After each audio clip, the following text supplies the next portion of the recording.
শরৎচন্দ্র চট্টোপাধ্যায়ের শ্রীকান্ত, চতুর্থ খণ্ড, পর্ব ২। স্টেশনে পদার্পণ মাত্র ট্রেন ছাড়িয়া গেল। পরেরটা আসিতে ঘণ্টা ২ দেরি। সময় কাটাইবার পন্থা খুঁজিতেছি, বন্ধু জুটিয়া গেল। একটি মুসলমান যুবক আমার প্রতি মুহূর্ত কয়েক চাহিয়া জিজ্ঞাসা করিল, এই শ্রীকান্ত না? হ্যাঁ। আমায় চিনতে পারল না? আমি গহর। এই বলিয়া সে সবেগে আমার হাত মলিয়া দিল, সশব্দে পিঠে চাপড় মারিল এবং সজোরে গলা জড়াইয়া ধরিয়া কহিল, চল আমার বাড়ি। কোথা যাওয়া হচ্ছিল? কলকাতায়? আর যেতে হবে না, চল। সে আমার পাঠশালার বন্ধু, বয়সে বছর চারেকের বড়, চিরকাল আধ পাগলা গোছের ছেলে। মনে হইল বয়সের সঙ্গে সেটা বাড়িয়াছে বই কমে নাই।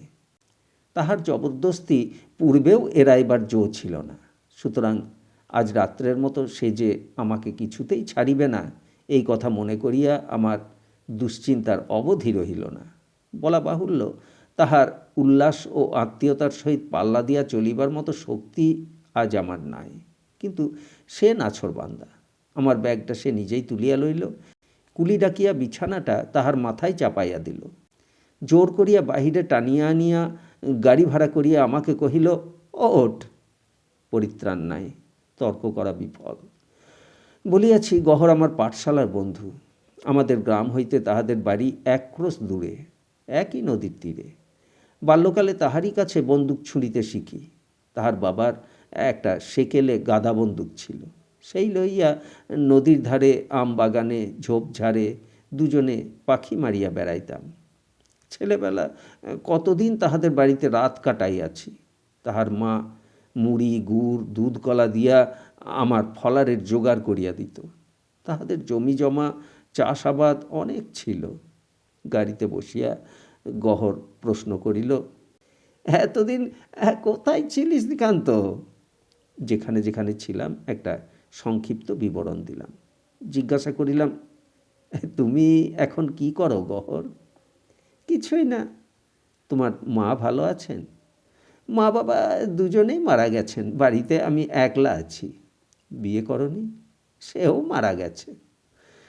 মনে মনে অনুমান করিলাম, এই জন্যই যাহাকে হোক ধরিয়া লইয়া যাইতে তাহার এত আগ্রহ। কথা খুঁজিয়া না পাইয়া জিজ্ঞাসা করিলাম, তোমাদের সেই গাদা বন্দুকটা আছে? গহর হাসিয়া কহিল, তোর মনে আছে দেখছি। সেটা আছে। আর একটা ভালো বন্দুক কিনেছিলাম। তুই শিকারে যেতে চাস তো সঙ্গে যাব, কিন্তু আমি আর পাখি মারি নে, বড় দুঃখ লাগে। সে কি গহর, তখন যে এই নিয়ে দিন রাত থাকতে? তা সত্যি, কিন্তু এখন অনেক দিন ছেড়ে দিয়েছি। গহরের আর একটা পরিচয় আছে, সে কবি। তখনকার দিনে সে মুখে মুখে অনর্গল ছড়া কাটিতে পারিত, যে কোনো সময়ে যে কোনো বিষয়ে, অনেকটা পাঁচালির ধরনে। ছন্দ মাত্রা ধ্বনি ইত্যাদি কাব্যশাস্ত্র বিধি মানিয়া চলিত কিনা সে জ্ঞান আমার তখনও ছিল না, এখনও নাই। কিন্তু মণিপুরের যুদ্ধ, টিকেন্দ্রজিতের বীরত্বের কাহিনী তাহার মুখে ছড়াই শুনিয়া আমরা সেকালে পুনঃ পুনঃ উত্তেজিত হইয়া উঠিতাম, এ আমার মনে আছে। জিজ্ঞাসা করিলাম, গহর, তোমার যে একদিন কৃত্তিবাসের চেয়ে ভালো রামায়ণ রচনার শখ ছিল, সে সংকল্প আছে না গেছে? গেছে। গহর মুহূর্তে গম্ভীর হইয়া উঠিল, বলিল, সে কি যাবার রে? ওই নিয়েই তো বেঁচে আছি। যতদিন জীবন থাকবে ততদিন ওই নিয়েই থাকবো।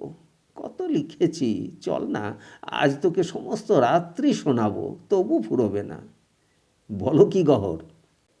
নয়তো কি তোরে মিথ্যে বলছি? প্রদীপ্ত কবি প্রতিভায় তাহার চোখ মুখ ঝকঝক করিতে লাগিল।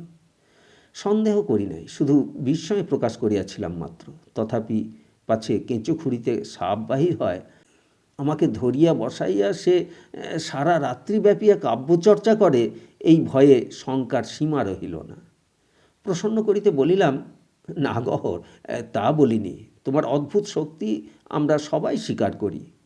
তবে ছেলেবেলার কথা মনে আছে কি না তাই শুধু বলছিলাম। তা বেশ বেশ, এই একটা বাংলাদেশের কীর্তি হয়ে থাকবে। কীর্তি। নিজের মুখে কি আর বলবো ভাই, আগে শোনো, তারপরে হবে কথা। কোনো দিক দিয়াই নিস্তার নাই। ক্ষণকাল স্থির থাকিয়া কতকটা যেন নিজের মনেই বলিলাম, সকাল থেকেই শরীরটা এমন বিশ্রী ঠেকছে যে মনে হচ্ছে ঘুমোতে পেলে। গহর কানও দিল না, বলিল, পুষ্পক রথে সীতা যেখানে কাঁদতে কাঁদতে গয়না ফেলে দিচ্ছেন, সে জায়গাটা যারা যারা শুনেছে চোখের জল রাখতে পারেনি শ্রীকান্ত। চোখের জল যে আমিই রাখিতে পারিব সে সম্ভাবনা কম। বলিলাম, কিন্তু। গহর কহিল, আমাদের সেই বুড়ো নয়নচাঁদ চক্রবর্তীকে তোর মনে আছে তো? তার জ্বালায় আমি আর পারি নে, যখন তখন এসে বলবে, গহর সেইখানটা একবার পড়ো দেখি, শুনি। বলে, বাবা তুই কখনো মুসলমানের ছেলে নোস, তোর গায়ে আসল ব্রহ্মরক্ত স্বচক্ষে দেখতে পাচ্ছি। নয়নচাঁদ নামটা খুব সচরাচর মেলে না, তাই মনে পড়িল। বাড়ি গহরদের গ্রামে। জিজ্ঞাসা করিলাম, সেই চক্রবর্তী বুড়ো তো, যার সঙ্গে তোমার বাবার লাঠালাঠি মালি মকদ্দমা চলছিল? গহর বলিল, হ্যাঁ, কিন্তু বাবার সঙ্গে পারবে কেন? তার জমি বাগান পুকুর মাই বাস্তু সমেত বাবা দেনার দায়ে নিলেম করে নিয়েছিল, কিন্তু আমি তার পুকুর আর ভিটেটা ফিরিয়ে দিয়েছি। ভারী গরিব, দিনরাত চোখের জল ফেলতো। সে কি আর ভালো শ্রীকান্ত? ভালো তো নয়ই। চক্রবর্তীর কাব্যপ্রীতিতে এমনি কিছু একটা আন্দাজ করিতেছিলাম। বলিলাম, এখন চোখের জল ফেলা থেমেছে তো? গহর কহিল, লোকটি কিন্তু সত্যিই ভালো মানুষ। দেনার জ্বালায় একসময় যা করেছিল অমন অনেকেই করে। ওর বাড়ির পাশেই বিঘে দেড়েকের একটা আম বাগান আছে। তার প্রত্যেক গাছটায় চক্রবর্তীর নিজের হাতে পোঁতা। নাতি নাতনি অনেকগুলি, কিনে খাবার পয়সা নেই। তাছাড়া আমার কেই বা আছে, কেই বা খাবে? সে ঠিক, ওটাও ফিরিয়ে দাওগে। দেওয়াই উচিত শ্রীকান্ত। চোখের সামনে আম পাকে, ছেলেপুলেগুলোর নিঃশ্বাস পড়ে। আমার ভারী দুঃখ হয় ভাই। আমের সময় আমার বাগানগুলো তো সব ব্যাপারীদের জমা করে দিই, ও বাগানটা আর বিক্রি করি নে। বলি, চক্রবর্তী মশাই, তোমার নাতিরা যেন পেরে খায়। কি বলিস রে, ভালো না? নিশ্চয়ই ভালো, মনে মনে বলিলাম। বৈকুণ্ঠের খাতায় জয় হোক। তাহার কল্যাণে গরিব নয়নচাঁদ যদি যৎকিঞ্চিৎ গুছাইয়া লইতে পারে, হানি কি? তাছাড়া গহর কবি। কবি মানুষের অত বিষয় সম্পত্তি কিসের জন্য, যদি রসগ্রাহী রসিক সুজনদের ভোগেই না লাগে? চৈত্রের প্রায় মাঝামাঝি বাড়ির কপাটটা গহর অকস্মাৎ শেষ পর্যন্ত ঠেলিয়া দিয়া বাহিরে মাথা বাড়াইয়া বলিল, দক্ষিণে বাতাসটা টের পাচ্ছিস শ্রীকান্ত? পাচ্ছি। গহর কহিল, বসন্তকে ডাক দিয়ে কবি বলেছেন, আজ দক্ষিণ দুয়ার খোলা। কাঁচা মিঠো রাস্তা, এক ঝাপটা মলয়ানীল রাস্তার শুকনো ধুলা আর রাস্তায় রাখিল না, সমস্ত মাথায় মুখে মাখাইয়া দিয়া গেল। বিরক্ত হইয়া বলিলাম, কবি বসন্তকে ডাকেননি, তিনি বলেছেন এ সময়ে জমের দক্ষিণ দোর খোলা, সুতরাং গাড়ির দরজা বন্ধ না করলে হয়তো সেই এসে হাজির হবে। গহর হাসিয়া কহিল, গিয়ে একবার দেখবি চল, দুটো বাতাবি লেবুর গাছে ফুল ফুটেছে, আধক্রোশ থেকে গন্ধ পাওয়া যায়। সুমুখের জাম গাছটা মাধবী ফুলে ভরে গেছে, তার একটা ডালে মালতীর লতা, ফুল এখনো ফোটেনি, কিন্তু থোপা থোপা কুঁড়ি। আমাদের চারিদিকেই তো আমের বাগান। এবার এবার মৌলে মৌলে গাছ ছেয়ে গেলে কাল সকালে দেখিস মৌমাছির মেলা, কত দোয়েল, কত বুলবুলি, আর কত কোকিলের গান। এখন জ্যোৎস্না রাত কিনা, তাই রাত্রিতেও কোকিলদের ডাকাডাকি থামে না। বাইরের ঘরের দক্ষিণের জানলাটা যদি খুলে রাখিস, তোর দু চোখে আর পলক পড়বে না। এবার কিন্তু সহজে ছেড়ে দিচ্ছি না ভাই, তা আগে থেকে বলে রাখছি। তাছাড়া খাবার ভাবনাও নেই। চক্রবর্তী মশাই একবার খবর পেলে হয় তোরে গুরুর আদর করবে। তাহার আমন্ত্রণের অকপট আন্তরিকতায় মুগ্ধ হইলাম। কতকাল পরে দেখা, কিন্তু ঠিক সেদিনের সে গহর এতটুকু বদলায় নাই। তেমনি ছেলে মানুষ, তেমনি বন্ধু সম্মিলনে তাহার অকৃত্রিম উল্লাসের ঘটা। গহররা মুসলমান ফকির সম্প্রদায়ের লোক। শুনিয়াছি তাহার পিতামহ বাউল রামপ্রসাদী ও অন্যান্য গান গাহিয়া ভিক্ষা করিত। তাহার একটা পোষা শালিক পাখির অলৌকিক সঙ্গীত পারদর্শিতার কাহিনী তখনকার দিনে এদিকে প্রসিদ্ধ ছিল। গহরের পিতা কিন্তু পৈতৃক বৃত্তি ত্যাগ করিয়া তেজারতি ও পাটের ব্যবসায়ে অর্থোপার্জন করিয়া ছেলের জন্য সম্পত্তি খরিদ করিয়া রাখিয়া গিয়াছে। অথচ ছেলে পাইল না বাপের বিষয় বুদ্ধি, পাইয়াছে ঠাকুরদার কাব্য ও সঙ্গীতের অনুরাগ। সুতরাং পিতার বহু শ্রমার্জিত জমিজমা চাষাবাদের শেষ পরিণাম যে কি দাঁড়াইবে তাহা শঙ্কা ও সন্দেহের বিষয়। সে যাই হোক, বাড়িটা তাহাদের দেখিয়াছিলাম ছেলেবেলায়, ভালো মনে নাই। এখন হয়তো তাহা রূপান্তরিত হইয়াছে কবির বাণী সাধনার তপবনে। আর একবার চোখে দেখিবার আগ্রহ জন্মিল। তাহাদের গ্রামের পথ আমাদের পরিচিত, তাহার দুর্গমতার চেহারাও মনে পড়ে, কিন্তু অল্প কিছুক্ষণেই জানা গেল শৈশবের সেই মনে পড়ার সঙ্গে আজকের চোখে দেখার একেবারে কোনো তুলনাই হয় না। বাদশাহী আমলের রাজবন্ত অতিশয় সনাতন, ইট পাথরের পরিকল্পনা এই দিকের জন্য নয়, সে দুরাশা কেহ করে না, কিন্তু সংস্কারের সম্ভাবনাও লোকের মন হইতে বহুকাল পূর্বে মুছিয়া গিয়াছে। গ্রামের লোকে জানে অনুযোগ অভিযোগ বিফল, তাহাদের জন্য কোনো দিনই রাজকোষে অর্থ নাই। তাহারা জানে পুরুষানুক্রমে পথের জন্য শুধু পথকর যোগাইতে হয়, কিন্তু সে পথ যে কোথায় এবং কাহার জন্য এ সকল চিন্তা করাও তাহাদের কাছে বাহুল্য। সেই পথের বহুকাল সঞ্চিত স্তূপীকৃত ধুলাবালির বাধা ঠেলিয়া গাড়ি আমাদের কেবলমাত্র চাবুকের জোরেই অগ্রসর হইতেছিল। এমনি সময়ে গহর অকস্মাৎ উচ্চ কোলাহলে ডাক দিয়া উঠিল, গারোয়ান, আর না আর না, থামো থামো, একদম রোকো। সে এমন করিয়া উঠিল যেন এ পাঞ্জাব মেলের ব্যাপার। সমস্ত ভ্যাকুয়াম ব্রেক চক্ষের নিমিষে কষিতে না পারিলে সর্বনাশের সম্ভাবনা। গাড়ি থামিল। বাঁহাতি পথটা তাহাদের গ্রামে ঢুকিবার। নামিয়া পড়িয়া গহর কহিল, নেমে আয় শ্রীকান্ত, আমি ব্যাগটা নিচ্ছি, তুই নে বিছানাটা, চল। গাড়ি বুঝি আর যাবে না? না, দেখছিস নে পথ নেই। তা বটে। দক্ষিণে ও বামে শিয়াকুল ও বেতসকুঞ্জের ঘন সম্মিলিত শাখা প্রশাখায় পল্লী বিথিকা অতিশয় সংকীর্ণ। গাড়ি ঢোকার প্রশ্নই অবৈধ। মানুষেও একটু সাবধানে কাত হইয়া না ঢুকিলে কাঁটায় জামা কাপড়ের অপঘাত অনিবার্য। অতএব কবির মতে প্রাকৃতিক সৌন্দর্য অনবদ্য। সে ব্যাগটা কাঁধে করিল, আমি বিছানাটা বগলে চাপিয়া গোধূলি বেলায় গাড়ি হইতে অবতরণ করিলাম।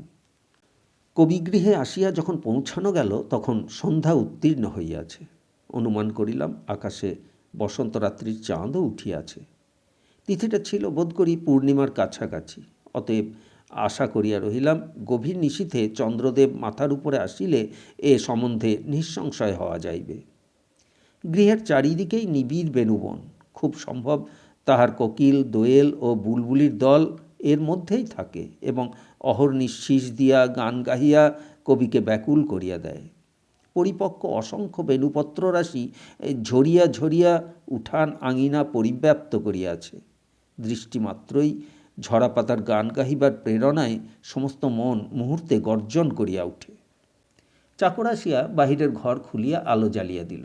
গহর তক্তপোষটা দেখাইয়া কহিল, তুই এই ঘরেই থাকবি, দেখিস কী রকম হাওয়া। অসম্ভব নয়।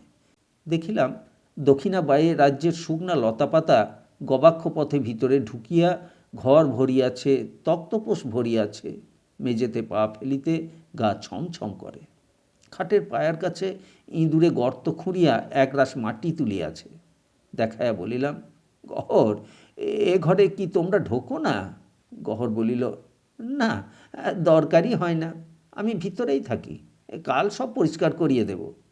তা যেন দিলে, কিন্তু গর্তটায় সাপ থাকতে পারে তো। চাকরটা বলিল, দুটো ছিল, আর নেই, এমন দিনে তারা থাকে না, হাওয়া খেতে বার হয়ে যায়। জিজ্ঞাসা করিলাম, কি করে জানলে মিয়া? গহর হাসিয়া কহিল, ও মিয়া নয়, ও আমাদের নবীন, বাবার আমলের লোক। গরু বাছুর চাষবাস দেখে, বাড়ি আগলায়, আমাদের কোথায় কি আছে না আছে সব জানে। নবীন হিন্দু বাঙালিও বটে, পৈতৃকালের লোকও বটে। এই পরিবারের গরু বাছুর চাষবাস হইতে বাড়ি ঘরদোরের অনেক কিছু জানাও তাহার অসম্ভব নয়। তথাপি সাপের সম্বন্ধে ইহার মুখের কথায় নিশ্চিন্ত হইতে পারিলাম না। ইহাদের ইহাদের বাড়িশুদ্ধ সকলকে দক্ষিণে হাওয়ায় পাইয়া বসিয়াছে। ভাবিলাম, হাওয়ার লোভে সর্পযুগলের বহির্গমন আশ্চর্য নয় মানি, কিন্তু প্রত্যাগমন করিতেই বা কতক্ষণ। গহর বুঝিল আমি বিশেষ ভরসা পাই নাই। কহিল, তুই তো থাকবি খাটে, তোর ভয়টা কিসের? তাছাড়া ওরা থাকেন না আর কোথায়? আর কপালে লেখা থাকলে রাজা পরীক্ষিত নিস্তার পান না, আমরা তো তুচ্ছ। নবীন, ঘরটা ঝাঁট দিয়ে খালের মুখে একটা ইঁট চাপা দিয়ে দিস, ভুলিস নে। কিন্তু কি খাবি বলতো শ্রীকান্ত? বলিলাম, যা জোটে।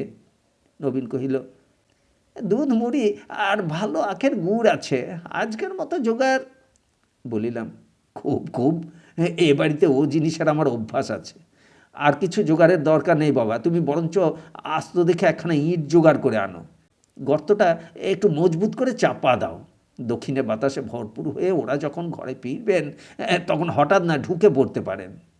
নবীন আলো দিয়া চৌকির তলায় কিছুক্ষণ উঁকিঝুঁকি মারিয়া বলিল, না, হবে না। কি হবে না হে? সে মাথা নাড়িয়া বলিল, না, হবে না। খালের মুখ কি একটা বাবু? এক পাঁচা ইট চাই যে। ইঁদুরে মেঝেটা একেবারে ঝাঁঝরা করিয়া রেখেছে। গহর বিশেষ বিচলিত হইল না, শুধু লোক লাগাইয়া কাল নিশ্চয় ঠিক করিয়া ফেলিতে হুকুম করিয়া দিল। নবীন হাত পা ধুইবার জল দিয়া ফলারের আয়োজনে ভিতরে চলিয়া গেলে জিজ্ঞাসা করিলাম, তুমি কি খাবে গহর? আমি? হ্যাঁ, আমার এক বুড়ো মাসি আছেন, তিনিই রান্না করেন। সে যাক, খাওয়া দাওয়া চুগলে লেখাগুলো তোরে পড়ে শোনাবো। সে আপন কাব্যের অনুধ্যানেই মগ্ন ছিল। অতিথির সুখ সুবিধার কথা হয়তো চিন্তাও করে নাই। কইল, বিছানাটা পেতে ফেলি, কি বল? রাত্রিরে দুজনে একসঙ্গেই থাকবো, কেমন? এ আর এক বিপদ।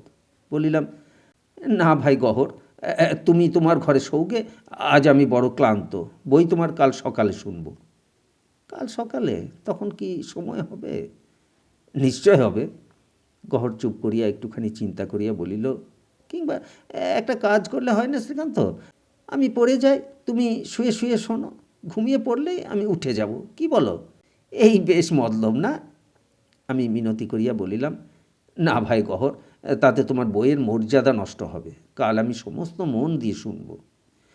গহর ক্ষুব্ধ মুখে বিদায় লইল, কিন্তু বিদায় করিয়া নিজের মনটাও প্রসন্ন হইল না। এই এক পাগল। ইতিপূর্বে ইশারায় ইঙ্গিতে বুঝিয়াছিলাম তাহার কাব্যগ্রন্থ সে ছাপাইয়া প্রকাশ করিতে চায়। মনে আশা সংসারে একটা নূতন সাড়া পড়িবে। সে লেখাপড়া বেশি করে নাই। পাঠশালায় ও স্কুলে সামান্য একটু বাংলা ও ইংরাজি শিখিয়াছিল মাত্র। মনও ছিল না, বোধহয় সময়ও পায় নাই। কবে কোন শৈশবে সে কবিতা ভালোবাসিয়াছে, হয়তো এ মুগ্ধতা তাহার শিরার রক্তে প্রবহমান। তারপরে জগতের বাকি সব কিছুই তাহার চক্ষে অর্থহীন হইয়া গিয়াছে। নিজের অনেক রচনাই তাহার মুখস্থ। গাড়িতে বসিয়া গুনগুন করিয়া মাঝে মাঝে আবৃত্তি করিতেও ছিল। শুনিয়া তখন মনে করিতে পারি নাই বাগদেবী তাহার স্বর্ণপদ্মের একটি পাপড়ি খসাইয়া এই অক্ষম ভক্তটিকে কোনোদিন পুরস্কার দিবেন। কিন্তু অক্লান্ত আরাধনার একাগ্র আত্মনিবেদনে এ বেচারার বিরাম নাই, বিশ্রাম নাই। বিছানায় শুইয়া ভাবিতে লাগিলাম, 12 বৎসর পরে এই দেখা, এই 12 বর্ষ ব্যাপিয়া এ পার্থিব সব স্বার্থে জলাঞ্জলি দিয়া কথার পর কথা গাঁথিয়া শ্লোকের পাহাড় জমা করিয়াছে। কিন্তু এসব কোন কাজে লাগিবে? কাজেও লাগে নাই জানি। গহর আজ আর নাই। তাহার দুশ্চর তপস্যার অকৃতার্থতা স্মরণ করিয়া মনে আজও দুঃখ পায়। ভাবি, লোকচক্ষুর অন্তরালে শোভাহীন গন্ধহীন কত ফুল ফুটিয়া আপনি শুকায়। বিশ্ববিধানে কোনো সার্থকতা যদি তাহার থাকে, গহরের সাধনাও হয়তো ব্যর্থ হয় নাই। অতি প্রত্যুষে ডাকাডাকি করিয়া গহর আমার ঘুম ভাঙাইয়া দিল। তখন হয়তো সবে 7টা বাজিয়াছে, কিংবা বাজেও নাই। তাহার ইচ্ছা বসন্ত দিনের বঙ্গের নিভৃত পল্লীর অপরূপ শোভা সৌন্দর্য স্বচক্ষে দেখিয়া ধন্য হই। তাহার ভাবটা এমনি যেন আমি বিলাত হইতে আসিয়াছি। তাহার আগ্রহ খ্যাপার মতো। অনুরোধ এড়াইবার জো নাই। অতএব হাত মুখ ধুইয়া প্রস্তুত হইতে হইল। প্রাচীরের গায়ে আধমরা একটা জাম গাছের অর্ধেকটায় মাধবী ও অর্ধেকটায় মালতীলতা, কবির নিজস্ব পরিকল্পনা। অত্যন্ত নির্জীব চেহারা, তথাপি একটায় গোটা কয়েক ফুল ফুটিয়াছে, অপরটায় সবে কুঁড়ি ধরিয়াছে। তাহার ইচ্ছা গোটা কয়েক ফুল আমাকে উপহার দেয়, কিন্তু গাছে এত কাঠপিঁপড়া যে ছোঁবার জো নাই। সে এই বলিয়া আমাকে সান্ত্বনা দিল যে আরেকটু বেলা হইলে আঁকশি দিয়া অনায়াসে পাড়াইয়া দিতে পারিবে। আচ্ছা চলো। নবীন প্রাতঃক্রিয়ার স্বচ্ছন্দ সুনির্বাহের উদ্যোগ পর্বে দম ভরিয়া তামাক টানিয়া প্রবল বেগে কাশিতেছিল। থুথু ফেলিয়া ঢোক গিলিয়া অনেকটা সামলাইয়া লইয়া হাত নাড়িয়া নিষেধ করিল। বলিল, বনে বাজারে মেলাই যাবেন না বলে দিচ্ছি। গহর বিরক্ত হইয়া উঠিল। কেন রে? নবীন জবাব দিল, গোটা 2-3 শেয়াল খেপেছে, গরু মনীষী একসাই কামড়ে বেড়াচ্ছে। আমি সভয়ে পিছাইয়া দাঁড়াইলাম। কোথায় হে নবীন, কোথায়? সে কি দেখে রেখেছি? আচ্ছা, কোন ঠাঁই ঝোপে ঝাড়ে জানতো, একটু চোখ রেখে চলবেন। তাহলে কাজ নেই ভাই গহর? বারে, এই সময়টায় শেয়াল কুকুর একটু খ্যাপেই, তাই বলে লোকজন রাস্তায় চলবে না নাকি? বেশ তো, এও দক্ষিণা হাওয়ার ব্যাপার। অতএব প্রকৃতির শোভা দেখিতে সঙ্গে যাইতেই হইল। পথের দুধারে আমবাগান, কাছে আসিতেই অগণিত ছোট ছোট পোকা চরচর পটপট শব্দে আম্রমুকুল ছাড়িয়া চোখে নাকে মুখে জামার ভিতরে ঢুকিয়া পড়িল। শুকনা পাতায় আমের মধু ঝরিয়া চটচটে আঠার মতো হইয়াছে, সেগুলো জুতোর তলায় জড়াইয়া ধরে। অপ্রশস্ত পথের অধিকাংশ বেদখল করিয়া বিরাজিত ঘেটু গাছের কুঞ্জ, মুকুলিত বিকশিত পুষ্প সম্ভারে একান্ত নিবিড়। মনে পড়িয়া গেল নবীনের সতর্কবাণী, গহরের মতে কালটা খেপিবার উপযোগী। সুতরাং ঘেঁটু ফুলের শোভা সময় মতো আর একদিন না হয় উপভোগ করা যাইবে। আজ গহর ও আমি, অর্থাৎ নবীনের গরু মনীষী, একটু দ্রুতপদেই স্থান ত্যাগ করিলাম। বলিয়াছি, আমাদেরই গ্রামের নদী ইহাদেরও গ্রাম প্রান্তে প্রবাহিত। বর্ষার পরিস্ফীত জলধারা বসন্ত সমাগমে একান্ত শীর্ণ। সেদিনের স্রোতশ্চালিত অপরিমেয় পানা ও শৈবাল আজ শুষ্ক তটভূমিতে পড়িয়া শিশির ও রৌদ্রে পচিয়া সমস্ত স্থানটাকে দুর্গন্ধে নরককুণ্ড করিয়া তুলিয়াছে। পরপারে দূরে কয়েকটা শিমুল গাছে অসংখ্য রাঙা ফুল ফুটিয়া আছে চোখে পড়িল, কিন্তু তাহার প্রতি দৃষ্টি আকর্ষণ করাটা কবির কাছেও এখন যেন বাড়াবাড়ি বলিয়া ঠেকিল। বলিল, চল ঘরে ফিরি। তাই চলো। আমি ভেবেছিলাম তোর এসব ভালো লাগবে। বলিলাম, লাগবে ভাই, লাগবে। ভালো ভালো কথা দিয়ে এসব তুমি কবিতায় লিখো, পড়ে আমি খুশিই হব। তাই বোধহয় গাঁয়ের লোক ফিরেও চায় না। না, দেখে দেখে তাদের অরুচি ধরে গেছে। চোখের রুচি আর কানের রুচি এক নয় ভাই। যারা মনে করে কবির বর্ণনা চোখে দেখতে পেলে লোকে মোহিত হয়ে যায়, তারা জানে না দুনিয়ার সকল ব্যাপারই তাই। চোখে যা সাধারণ ঘটনা, হয়তোবা সামান্য সাধারণ বস্তু, কবির ভাষায় তাই হয়ে যায় নতুন সৃষ্টি। তুমি দেখতে পাও সেও সত্যি, আমি যে দেখতে পেলাম না সেও সত্যি। এর জন্যে তুমি দুঃখ করো না গহর। তবুও ফিরিবার পথে সে কত কী যে আমাদের দেখাইবার চেষ্টা করিল, তাহার সংখ্যা নাই। পথের প্রত্যেকটি গাছ, প্রত্যেকটি লতাগুল্ম পর্যন্ত যেন তাহার চেনা।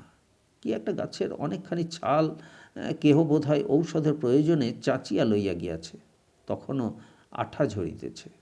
গহর হঠাৎ দেখিতে পাইয়া যেন শিহরিয়া উঠিল। তাহার 2 চোখ ছলছল করিয়া আসিল। অন্তরে সে যে কি বেদনাই বোধ করিল, তাহার মুখ দেখিয়া আমি স্পষ্ট বুঝিতে পারিলাম। চক্রবর্তী যে তাহার সমুদয় হারানো বিষয় ফিরিয়া পাইতেছিল, সে কেবল কৌশল বিস্তার করিয়া নয়, তাহার হেতু ছিল গহরের নিজেরই স্বভাবের মধ্যে।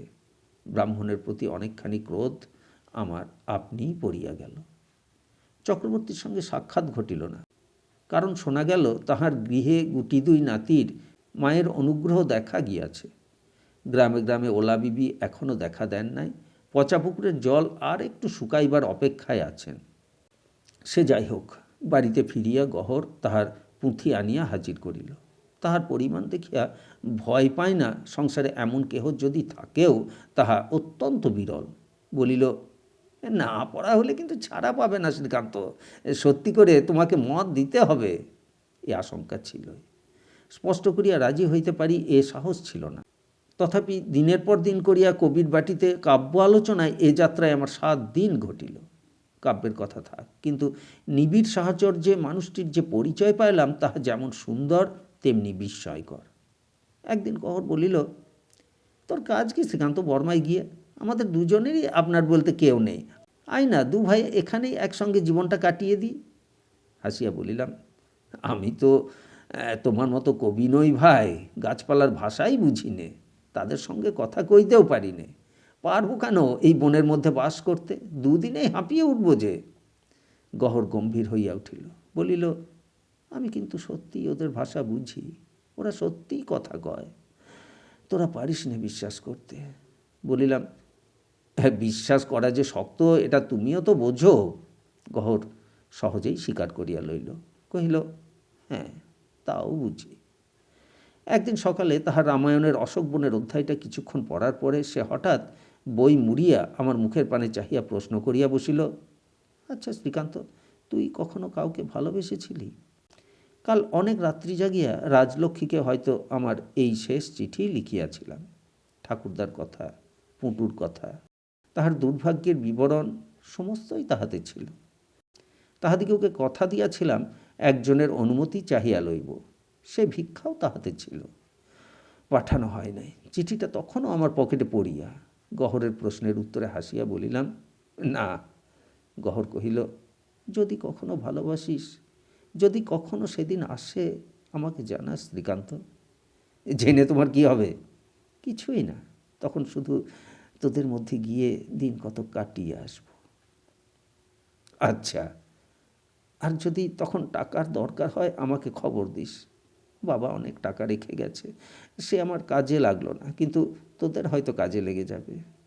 তাহার বলার ধরনটা এমনি যে শুনিলেও চোখে জল আসিয়া পড়ে। বলিলাম, আচ্ছা হ্যাঁ, তাও জানাবো, কিন্তু আশীর্বাদ করো যেন সে প্রয়োজন না হয়। আবার যাবার দিনে গহর পুনরায় আমার ব্যাগ ঘাড়ে করিয়া প্রস্তুত হইল। প্রয়োজন ছিল না। নবীন তো লজ্জায় প্রায় আধমরা হইয়া উঠিল, কিন্তু সে কানও দিল না। ট্রেনে তুলিয়া দিয়া সে মেয়ে মানুষের মতো কাঁদিয়া ফেলিল। বলিল, আমার মাথার দিব্যি রইল শ্রীকান্ত, চলে যাবার আগে আবার একদিন এসো, যেন আর একবার দেখা হয়। আবেদন উপেক্ষা করিতে পারিলাম না।